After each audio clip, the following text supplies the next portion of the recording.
What's going on, everybody? My name is Dominic and I'm with PowerSlap News. Joining me today live in Vegas is Duane himself. Duane, how's it going? Good, man. Thanks for having me, man. Thank you so much for taking the time to talk to us on fight day. I know you got a lot to do. There's a lot of prep. There's a lot of pressure on you to perform. So we really do appreciate you taking the time to speak with us. Yeah, for sure, man.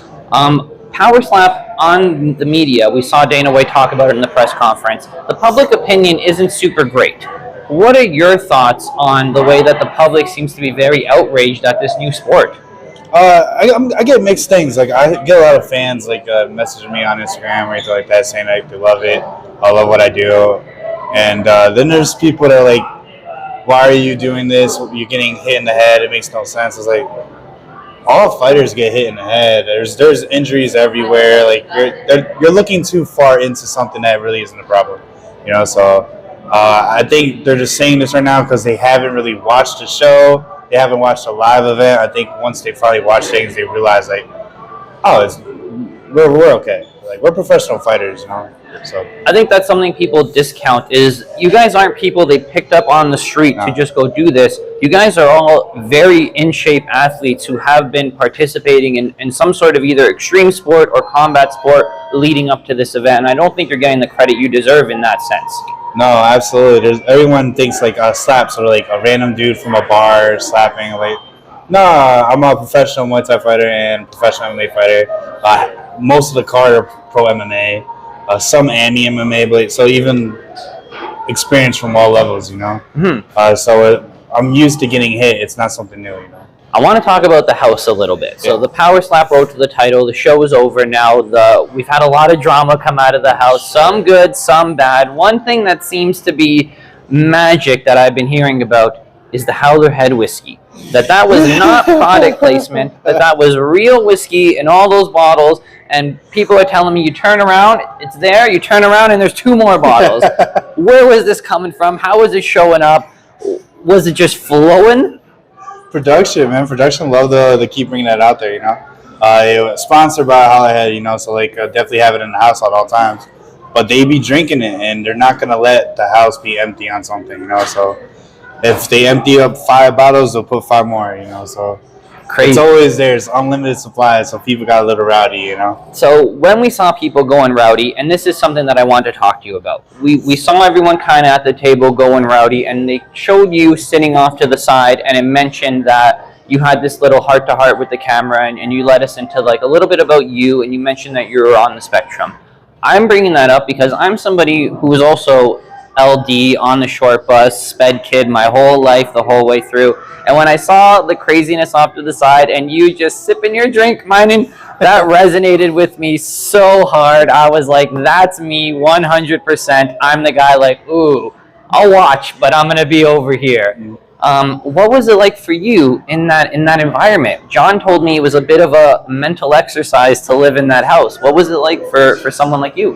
It's definitely weird, especially they have this expectation of you to be on camera and kind of talk to everybody, and I can't really choose what I say, you know. It just pops in my head and I say it out loud, you know, and I kind of keep to myself sometimes, but like I said, I don't know.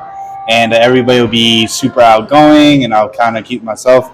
They mentioned the video they had me I was playing with a rock by myself, and they showed that. I was like, how autistic am I? Apparently, you know. But it's weird. Everybody had their personalities, and I'm just always myself 100% of the time. I would have been that guy in the house with the fidget spinner, so don't worry about a rock. Yeah, that was my little fidget right there. Yeah, that was nice. You got to have something, you know. I want to ask you, because you're definitely one of the bigger fighters that I've talked to so far, the height versus weight argument. It seems to be that striking up, everyone wants to be the guy who's striking up. Yep. Is that truly the advantage? Is that where the power lies? Is this explosion on the come up? Why not just talk about it? So, fighters, easy to take a shot is the motion of my face just going this way. That's easy, no big whiplash. I could easily take that. What is hard is taking a shot that goes that way.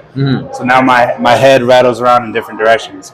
So being shorter and naturally hitting that direction, kind of it tells you a lot, you know. So that's the advantage, I'll say, from the shorter people. But if you know what you're doing, you could keep yourself from going in that bad spot, you know. I see. So I've been seeing a lot of people talk about the spot. When you guys were doing training, because this sport is so new, was everyone very open with their training and their technique, or was everyone kind of keeping things close to the chest as kind of figure it out yourself, bud? So I'll say it depends. Like when it comes to the defense side, no one's ever going to tell your secrets. I'll never tell mine. No one's going to tell, because once you learn someone's defense, you know how to beat them on the offense side, you know. So you'll never say that part of it. But on the offense side, people like to help out a little bit. They won't give you everything, but they might just be like, hey, this is what I do a little bit. And then like a little here, a little there, like shift late.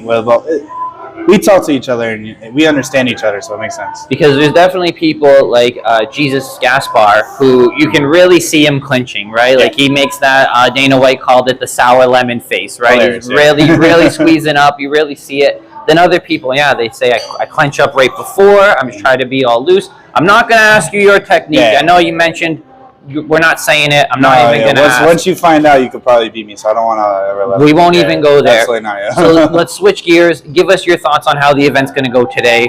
What's going to happen? Like as a whole or just myself? Yourself. Man, it's going to be a good match. Like I'm going against someone who has like a lot of hype on him from a different league. He was a coach on the show. Mm-hmm. He's a big guy, and he's considered like the powerhouse striker from Slap Fight. Yep. And then I'm the powerhouse guy from PowerSlap, the new one. So it's like the two big powerhouses facing each other. Don't blink, you know? Like you don't know what's going to happen. Like we both could take shots, it looks like in the past. And we both could give shots like crazy. So it's a really interesting fight. I think I have the edge. I have a lot more experience on the combat side. We have the same amount of fights basically on the slap side, same year experience. Mm-hmm. And so like I believe I have the edge, and like just I know what I could do in multiple ways on how to win a fight, and I think he's just going to try to take my head off. So something I've heard the other fighters talk about is the freedom on the walkouts, the creative freedom on PowerSlap is a lot more than what it was in like the early days of UFC, where Dana White was like, walkouts are very professional. We're not going to, this isn't WWE, no flair, no razzle dazzle. I hear that's not the case with PowerSlap. I hear you guys get to add a little bit of your own flair to your walkout. Give us a little preview. You got something cooking. you coming out with a big cape. What are you doing? Nah, I wish I was like the the outgoing gimmick type man, but I'm definitely the kind of person that just like shows up and just competes. You got the people that are loud and everything like that, and some of them are very good, but then you got people that are like me. They're just like, I'm not gonna talk trash on the camera. Watch me win. Like I'm going to win my fight. That's just how it's gonna be. I don't know if it's because I'm on a spectrum that I'm so just like straightforward. Mm-hmm. But literally that's just how it is. My walkout, I like staying calm. Just like walking like this. So no crazy exciting music where I'm like getting my adrenaline up. I don't want that at all before the fight. So I'm just kind of relaxed, anything to do that. Like if I had to walk out to some funk music, that'd be cool too. Like I don't know.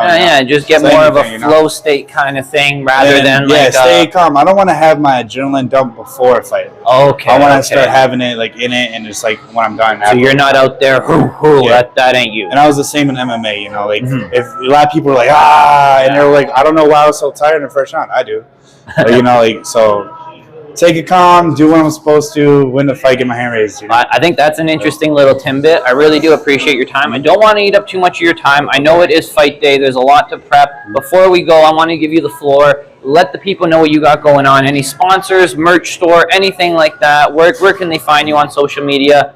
It's all yours. Thank you. You guys can find me on Instagram and all social media at IronGiant_MMA. As for sponsors right now, I'm doing PowerSlap at the moment. I'm enjoying the ride, so maybe some sponsors in the future. But right now, I'm just doing my thing. Follow me on Instagram, and if you guys like me and my story, man, I'll start talking more. But I look forward to it.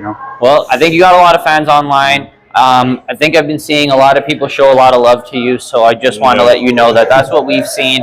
What do you have to say? Final message to all the people out there hating on Twitter that the sport is awful, the sport's barbaric. What's your message to those guys? Just watch. Like simple as that. Like if you love me or hate me, watch me. It's fine, man. If you're rooting for the other guy, that's cool too. Like you're getting some viewers in there. You're showing your support in some way. I'm okay with that. You hate the sport, watch it. Make us like prove you right. We're not going to, but like just like watch anyways. It's fun. Yeah. Okay. Well, thank you so much for your time, man. We appreciate it. We hope to get you after the event. We'll be there ourselves. First time to participate. First time for us to be there. We hear it's really different to see it in person. It's fun. It's fun. We're excited, man. We're so excited. Most so we're fun gonna I've be ever there. had. Yeah. Okay. Thank you so much. Thank you. Have a